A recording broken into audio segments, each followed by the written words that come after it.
Hi, Weekend Warriors. Today's episode was taped live at the September Work from the Brew House at Lake Anne Brew House in Reston, Virginia. As such, you're going to hear some background noise from those that were networking during the event. Hello, Northern Virginia. This is Nova Weekend Warriors, focused on those runners, cyclists, recreational athletes, outdoor enthusiasts, and fans of fitness in the Northern Virginia area. I'm Meg Donnelly, a licensed massage therapist in Herndon, Virginia, focused on those weekend warriors. As with every episode of Nova Weekend Warriors, this podcast is for entertainment purposes only and should not be taken as advice, medical or otherwise. The views of guests in each episode are solely their own and not necessarily the views of the Nova Weekend Warriors podcast or of Meg Donnelly in her capacity as a licensed massage therapist. I spoke to Stephanie for about 45 minutes today, part 2 of our conversation. If you missed part 1, you can head back to episode 23 and listen to that first, as in this episode we get started right where we left off. I want to stop and talk about that for a second because, we know now in the news, unfortunately, there was someone, Molly, who was killed while she was running.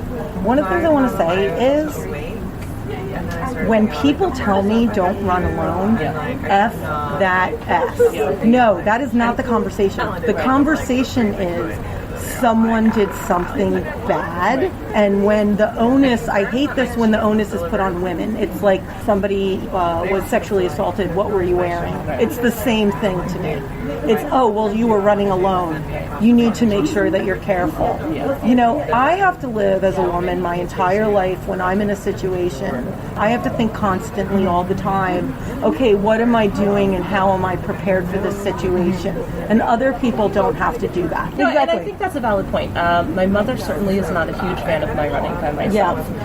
But my answer to that has always been, I am running to avoid a fear-based lifestyle. Right. That is literally the reason why I chose running. And let's look at statistics. Right. Because we know this is happening and it's super important, and I've done miles for Molly, and I will continue to do to do what I can to educate. But in the same respect, don't take that away from me, because that is not the majority. I'm allowed to wear a short skirt. I'm allowed to curse, except on this podcast, because I want it to be on a broad audience. And I'm allowed to run alone. Yes, and I personally, I've never felt unsafe. I run alone at night. Sometimes I will run alone at midnight because I run a business and I don't have time to run in the middle of the day. And I just think it goes back, at least for me, I'm not going to make my choices out of fear of somebody else's. Right. So. And everyone else is going to make their own choices. Absolutely. I'm not belittling anyone who says, no, I'm not going to run alone. Right. If someone doesn't want to run alone and they want to run with partners, I completely hear that and I understand that. It's okay to run alone and it's okay to run with friends. It's okay to run alone. It's okay to run Running with friends. Running is a safe space. Exactly. And, no one ever tells a man they can't run alone. I think it's just important that we make choices for ourselves and not based on the expectations of society or what other people want you to do. If you feel comfortable going out, being by yourself, wearing whatever you want to wear to feel comfortable on that run, then you do that. If you want to go with 15 friends, you go then do that. You take over that trail. You do what you need to do in order for you to be empowered and feel good about yourself. And it goes back to what you were saying before in why you run, right? Some of the people that I work with, they are consistently working on improving their time, and that is their goal, and that is a wonderful goal. But that doesn't mean that everyone's goal is improving time, improving speed, improving pace. It's whatever it is for you. And don't get me wrong, I've had races where that was my goal, and I remember the last half marathon I did was the Richmond half, and I took 11 minutes off my time, and believe you me, I felt like a superstar, and that time did matter. I felt really good about that time. So there's certainly, but that's what I love about it. There's times in life where speed matters and these goals matter, and then there's times in life where, I'm going to be honest, there's times where I have put my sports bra on, and I put my shoes on, and I put my clothes on, and I walk downstairs, and then I turn right around and I walk back in my house. Yeah, so wait. Let's talk about that. Let's talk about those times. Because I think this is really, really important that we were talking before we started recording about how the way that stories are naturally told, right, is I always compare it to a ribbon, right? There's this nice long piece of ribbon that's beautifully ironed out and perfect. It gets a little crinkly. Someone comes along, irons it back out, puts it in a nice little bow, and it sits there forever. It's perfect. And our journeys through life are not that. There's not a beginning and an end. It's this constant, messy, sometimes good, sometimes bad, sometimes a challenge, sometimes easy. It's not. It's a journey, and it's like there's no end to it. It's just a constant. So how do you? So talk to me a little bit about when you have those times where, okay, it's just not happening. How do you get back on track? Well, so if I had to compare myself to the ribbon, I would say I'm like one of those old 80s ones where you get the scissors and you like pull it and it makes a really satisfying noise, and then it's bouncy and it looks good for a couple days. But then it starts to droop, and it needs love, and it needs to come back to its former glory. And that's actually something I struggle with a lot. I mean, I don't have the body type of a traditional runner, and I don't always make it out on my runs, and it is something that's always in my mind. And then sometimes you talk to people and they say, well, you haven't run this week, but you like to run. Why haven't you? I haven't seen you run. And how do you not say, well, thanks for telling me what my goals are? Well, I think it's because I determine if I'm a runner, and in my heart I know that I'm a runner. And there have been days, weeks, and there have been months where I haven't made it out onto the trail. But I still consider myself a runner, because life isn't, like you said, this happy little path that we can get from one place to the other. You know, for me, the success in running some days is just thinking, should I? And that's as far as I get, is I should go on a run. But I have used all of the endurance, and I've used all of the motivation, and I've used all of those great lessons that life has taught me and that running has helped me to get this far in my day, and I don't have any more to. And so I consider that a success. If I can look back at my life and I can say, you know, I did 10 miles worth of work getting over what I needed to get over today to be successful. Because there are some days where, like you said, getting out of bed and being productive and being cheerful and going towards my goals when my own brain is against me, and I get over that and I do it. If I don't have the energy to run that day, I'm okay with it. I'm okay with that. Because, like, high five for, like, doing anything, and even the days that you can't do anything, right? It's all a journey, and, you know, it's the same thing. The short runs teach us a lot. Learning to sprint through something is great, and it translates into life. The long runs, the perseverance, all of that has translated really well.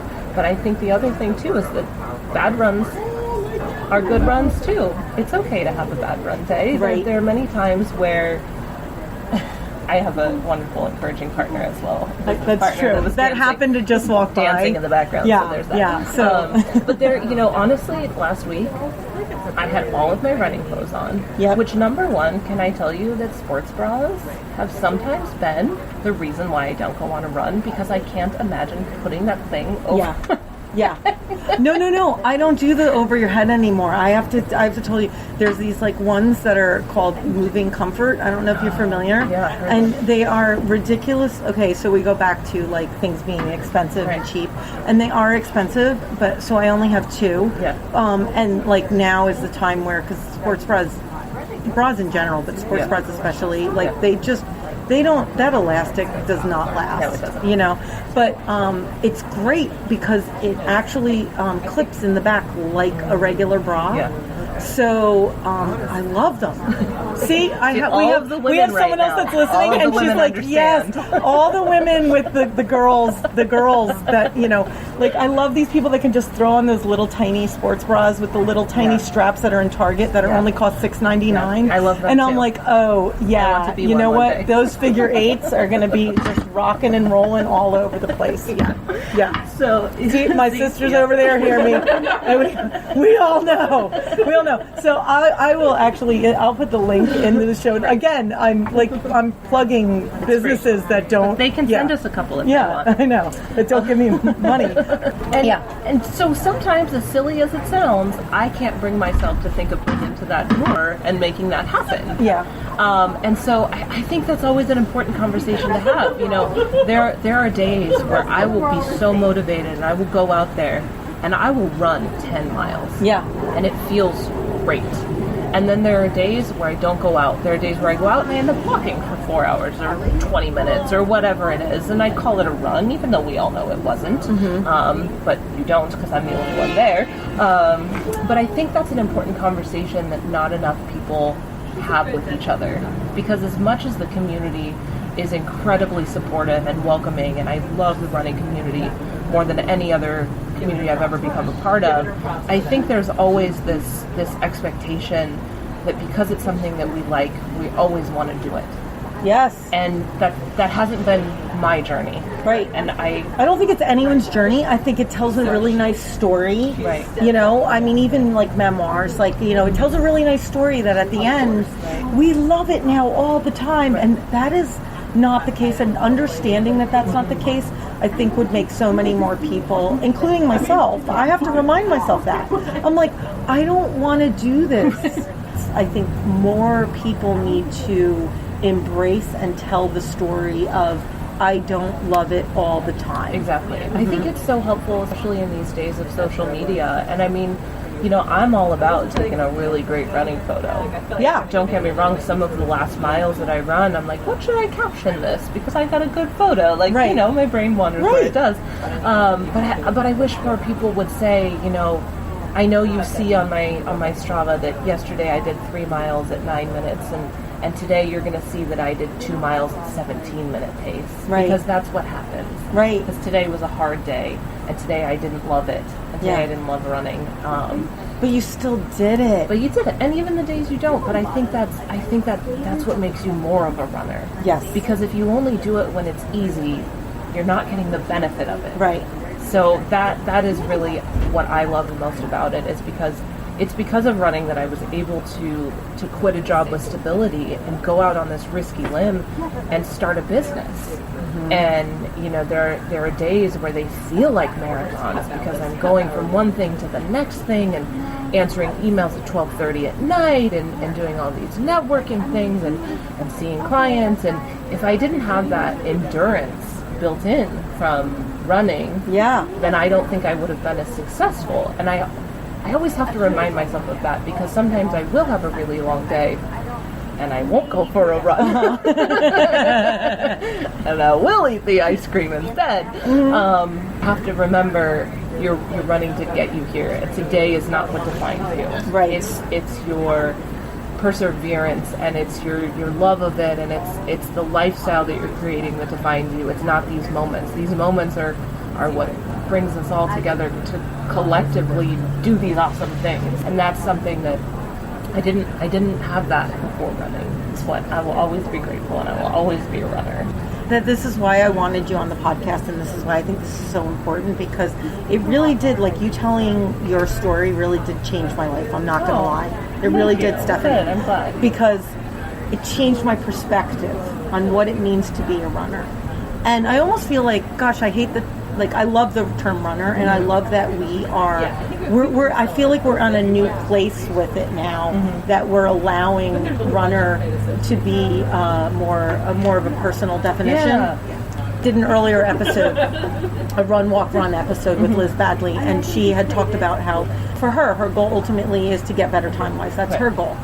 And so she does that still through a combination of walking and running through the Jeff Galloway program.